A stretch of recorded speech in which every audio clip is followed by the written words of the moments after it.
me of my music studio equipment and every other kind of valuable electronics in my house in Detroit, that I would throw myself into domestic violence situations that could be heard across the court. They lived in an apartment complex where it was like circular, and then you had the court in the bit in the middle, and I could hear this woman getting beat, and I immediately went and tried to stop it. I was chastised for that. A hotel that I stayed at, getting prepared to leave Detroit while working for GM. Someone else can attest to the fact that I was in a room two doors down from, I guess, a prostitute and her pimp that I knew. Had an idea what was going on, but you know, I've dealt with people from there on that level of business. And it honestly, to me, is no different than politicians, doctors, or anything else in these days, except the fact that they keep it real. They'll let you know who they are, what they're about, giving you the choice to be involved. Whereas doctors, politicians, etc., they have an image to protect. So they don't let you know off the top what you may be marrying into, what you may be getting involved in until it's too late. Anyway,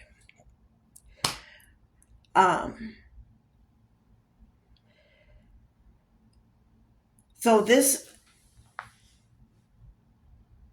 channel is, I guess, a last ditch effort on my part, kind of recognizing this type of social influence I may have had and not been quite aware of it at the time, but enough so where my path was towards music, towards art, tattooing, cartooning, all kinds of stuff, doing album covers, collaborating with up and coming artists, connecting, which is why I came back to Spokane. Everyone who knows me again and anyone from here was like, why would you do that?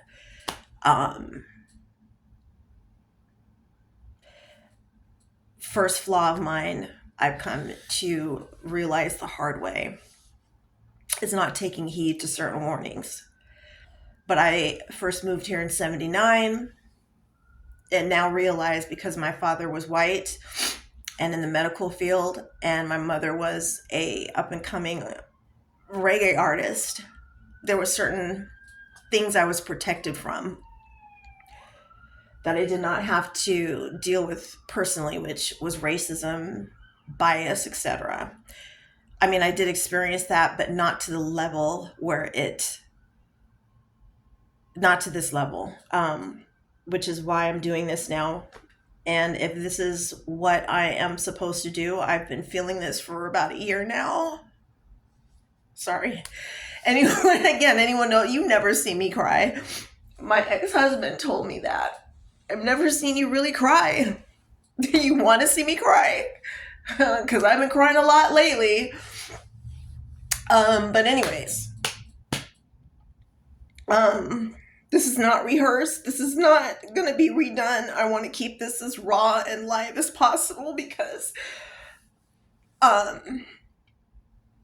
the core of who I am is still here. And if this is the type of situation I am forced to deal with, then I'm going to deal with it. Another thing about me, people know, is babies to me are very precious. Grandbabies, children, all that. My eldest daughter and I came into conflict about that, which did not do anything but basically feed into the racial bias that's out here in Spokane, which will be touched on later. My plan is to provide as much legal public documentation that is court filed and recorded, including police reports,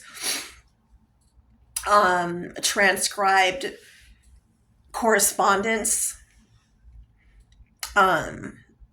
by the opposing attorney, who is a major cog in this court system out here, making sure to keep certain people down and takes a certain pleasure in the destruction of families. And again, this is all going to come out. I don't know how much time I'm allowed for this kind of introduction to my YouTube channel as I wait for a live stream authorization. But I think I wanted to just get this out because people have been waiting to hear from me.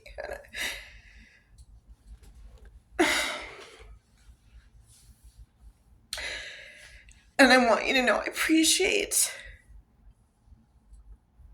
having met you. And I want you to know that you have been a major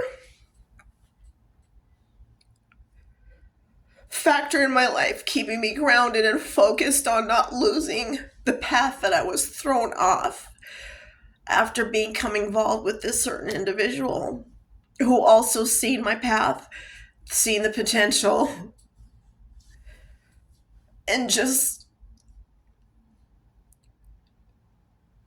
I feel there's another force involved that knew that as well and was trying to use this person to destroy that, because this person still seems to be there and acknowledging that and trying to do little tiny things to support it, but that's over with.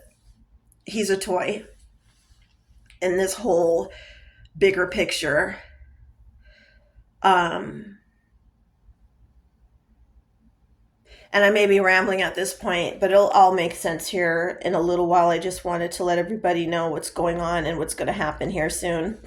And I realize I look like the typical Seattle little tomboy. I am not wearing any makeup and I don't care. I have a little bit going on with my eyebrows just because I had to be kind of redirected into a whole new career path from the medical field, which is industrial paint, since I'm an artist, and the chemicals involved and the type of things going on that you have to kind of learn the hard way. That atmosphere can be very toxic, especially when you already have sensitive skin. But I haven't been doing that much lately, except in more controlled environments. So I'm a little more healthier now. But yeah, there was a minute there where I was breaking out and just, it was horrible. But overall, it's because I just don't care. This isn't about glamour. It's not about anything other than trying to shed a more personal light on how easy it is to be involved in a domestic violence situation and recognize it for what it is. I know things with going on with my own mom. I would, and again, people who know me on my Facebook, I kind of would chastise and look down on, like, you can get out of that. Like, come on now. It's so much deeper than that. And in my case, where I was able to recognize it, COVID played a major part in keeping me trapped and forcing this to be almost not normalized, but tolerated, to where it allowed this individual to affect not just me and my son that I'm trying to save right now, but my other children involved.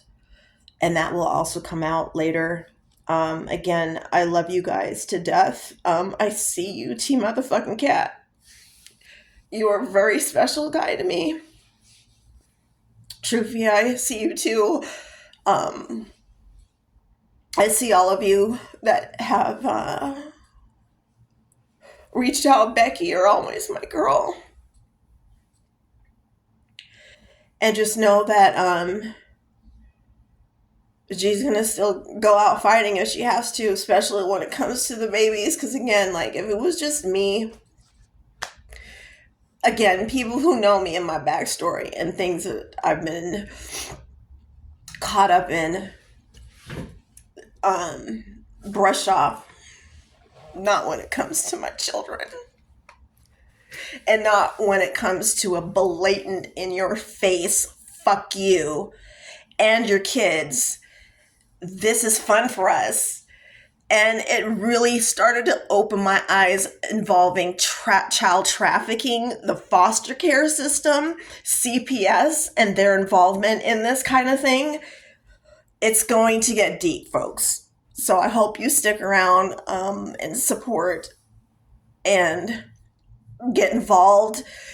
I will be providing certain information along the way as well, as best as I can. And know that I'm on the move. So right now I'm on my phone again because I'm waiting for verification, blah, blah, blah. But I'll be trying to do things on my laptop. But majority of the time will be on my cell phone. I will not be able to respond right away to certain things. But note that when I can tune back in, I see you and I appreciate you and I love you. And this is going to be epic as much as I can help it, because it is for a better cause. People need to be aware of what the hell's going on and how it's affecting our children and our families. And you shouldn't just sit back and just pretend it goes away or band-aid it. Oh no, we just want her to be stable. We want our child to be happy and be in a normal. It's not normal after that. And you're not letting it be normal the more you ignore it. Talk with you soon.